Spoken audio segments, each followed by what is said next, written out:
33 देशों के दौरे के बाद सर्वदलीय डेलीगेशन ने की पीएम से मुलाकात। दुनिया भर में डेलीगेशन के 7 ग्रुप ने खोली पाकिस्तान की पोल।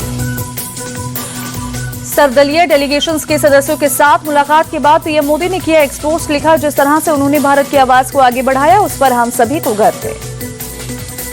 कांग्रेस सांसद मनीष तिवारी ने कहा, डेलीगेशन ने बीज बोया है, अब ये विदेश मंत्रालय के हाथ में है कि वो इस पहल को आगे बढ़ाए और पाकिस्तान के खिलाफ प्रतिबंध को ग्लोबल स्तर पर ले जाए। मनीष तिवारी ने कहा, डेलीगेशन ने आतंकवाद के खिलाफ गठबंधन की नींव रखी है। इससे उन देशों पर प्रतिबंध लगाने में मदद मिलेगी जो आतंकवाद को एक नीति के रूप में इस्तेमाल करते हैं। कांग्रेस सांसद शशि थरूर ने पीएम मोदी के साथ मुलाकात को बताया सुखद। कहा, हमने उन्हें इस तरह के और डेलीगेशन भेजने का सुझाव दिया है और उम्मीद है कि वो इस पर विचार करेंगे। पीएम मोदी से मुलाकात के बाद सपा नेता राजीव राय बोले, प्रधानमंत्री ने सांसदों की रिपोर्ट को गौर से सुना और सबकी तारीफ की। बीजेपी सांसद गुलाम अली खटाना के मुताबिक पीएम मोदी ने विपक्ष के सांसदों की रिपोर्ट भी सुनी और भारतीय पक्ष को दुनिया के सामने रखने की तारीफ की। शिवसेना उद्धव ठाकरे गुट की सांसद प्रियंका चतुर्वेदी ने पीएम मोदी के साथ मुलाकात के बाद कहा, हमने उनके साथ अपने अनुभव शेयर किए और उन्होंने हमें ध्यान से सुना। पाकिस्तान पर रविशंकर प्रसाद का बड़ा अटैक। कहा, वहां की सेना आतंकवादियों के साथ है, भारत की लड़ाई आम लोगों से नहीं दहशत के खिलाफ है। ऑपरेशन सिंदूर को लेकर रक्षा मंत्री का बड़ा बयान। कहा, राष्ट्रीय सुरक्षा मोदी सरकार की प्राथमिकता, आतंक के खिलाफ हमारा स्टैंड क्लियर। राजनाथ सिंह ने कहा, ऑपरेशन सिंदूर में दुनिया ने देखा भारत का शौर्य, हमने आतंकियों का कर्म देखकर सजा दी। यूरोपीय यूनियन के मंच से दुनिया को विदेश मंत्री जयशंकर का संदेश। कहा, आतंकवाद के खिलाफ पूरी दुनिया में जीरो टॉलरेंस जरूरी, न्यूक्लियर ब्लैकमेल से ना डरे, आतंक से मिलकर लड़े। जयशंकर की पाकिस्तान को कड़ी चेतावनी। कहा, अगर फिर आतंकी हमला हुआ तो घुसकर मारेंगे। विदेश मंत्री ने पाकिस्तान पर आतंकियों को खुलेआम ट्रेनिंग देने का लगाया आरोप। कहा, इन आतंकियों को भारत भेज रहा पाकिस्तान, जिसे हम बिल्कुल बर्दाश्त नहीं करेंगे। सीएम ममता बनर्जी का मोदी सरकार पर हमला। कहा, पहलगाम अटैक केंद्र की लापरवाही के नतीजा, सेना की वीरता का राजनीतिकरण करने का लगाया आरोप। ममता बनर्जी बोली, आतंकी हमले वाली जगह पर क्यों नहीं थी सुरक्षा। विधानसभा में कहा, बीजेपी सरकार देश के लोगों को सुरक्षा देने में नाकाम, इसीलिए चले जाना चाहिए। ममता बनर्जी ने मोदी सरकार की विदेश नीति पर भी सवाल उठाए। कहा, पाकिस्तान को वैश्विक स्तर पर अलग थलग करने की बजाय आईएमएफ से लोन मिला। ममता बनर्जी के बयान पर नेता विपक्ष शुभेंदु अधिकारी बोले, आतंकवाद और चरमपंथियों को पूरा समर्थन देती है टीएमसी।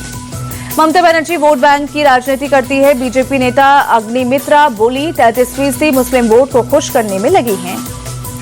दिल्ली के कालकाजी में 1200 झुग्गी झोपड़ियों पर बुलडोजर एक्शन। हाईकोर्ट के ऑर्डर के बाद बुलडोजर एक्शन, सरकारी जमीन पर बसे हैं लोग। 1990 से रह रहे लोगों ने धीरे धीरे बनाया सेमी परमानेंट कंस्ट्रक्शन। कोर्ट के आदेश के बाद कल से कई लोग खुद ही तोड़ रहे हैं कंस्ट्रक्शन।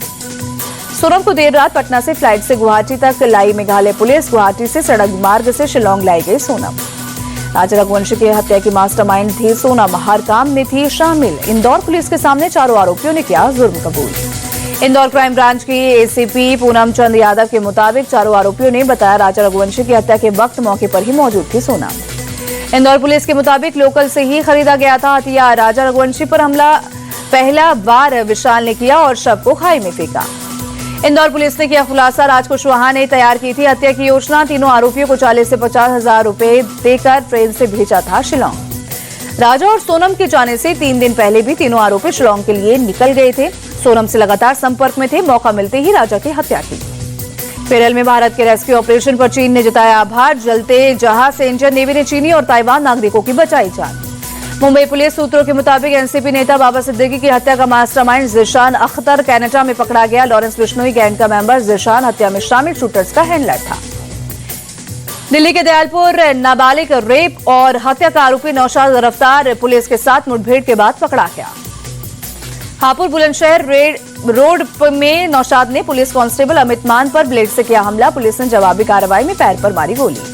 यूपी के कानपुर में 6 साल की मासूम के साथ रेप। आरोपी ने बच्ची के विरोध करने पर सिर पर ईंट से किया हमला। घर वालों ने मासूम को अस्पताल में कराया भर्ती। यूपी के नोएडा में पुलिस को मिली बड़ी सफलता। 10 साल पहले लापता बच्चे को खोज निकाला। 7 साल का बच्चा 2015 में मंदिर के पास से हुआ था लापता। अहमदाबाद में मुख्यमंत्री भूपेंद्र पटेल ने साबरमती रिवरफ्रंट पर योग शिविर में लिया भाग। स्वस्थ गुजरात मोटापा मुक्त गुजरात के तहत आयोजन। मां वैष्णो देवी के दर्शन के बाद बोले फारूक अब्दुल्ला, अमन तरक्की और भाईचारा की कामना की। फारूक अब्दुल्ला ने कटरा श्रीनगर ट्रेन सेवा शुरू होने की भी तारीफ की। ओडिशा के पुरी में श्री जगन्नाथ मंदिर में स्नान उत्सव की धूम। स्नान उत्सव के लिए पहले स्नान यात्रा आयोजित। श्री जगन्नाथ मंदिर में आयोजित स्नान यात्रा में उमड़ी भीड़। मुख्यमंत्री मोहन चरण मांझी भी हुए शामिल। ज्येष्ठ पूर्णिमा के अवसर पर पूजा अर्चना। प्रयागराज में त्रिवेणी संगम पर पावन स्नान के लिए जुटे भक्त। ज्येष्ठ पूर्णिमा के अवसर पर गंगा नदी में पावन स्नान। हरिद्वार के हर की पौड़ी पर जुटी भक्तों की भीड़। भारतीय एस्ट्रोनॉट शुभांशु शुक्ला का अंतरिक्ष मिशन फिर टला। स्पेसएक्स ने तकनीकी खराबी की वजह से एक्सियोम मिशन के टाले जाने की दी जानकारी। शुभांशु शुक्ला का चौथी बार चला एक्सियोम मिशन। स्पेसएक्स तकनीकी खराबी को ठीक करने के बाद जल्द ही उड़ान की अगली तारीख का करेगा ऐलान। लंदन के लॉर्ड्स में आज से शुरू होगी WTC फाइनल की जंग। साउथ अफ्रीका और ऑस्ट्रेलिया में भिड़ंत। भारतीय समय अनुसार दोपहर 3 बजे शुरू होगा मैच। इंग्लैंड के खिलाफ टेस्ट सीरीज में जसप्रीत बुमराह रच सकते हैं इतिहास। 2 विकेट लेते ही सेना देशों में सबसे ज्यादा टेस्ट विकेट लेने वाले बनेंगे एशियाई गेंदबाज। ऋतुराज गायकवाड़ इंग्लैंड में यॉर्कशायर टीम के लिए खेलेंगे काउंटी चैंपियनशिप और वनडे कप। सोशल मीडिया पर पोस्ट कर दी जानकारी।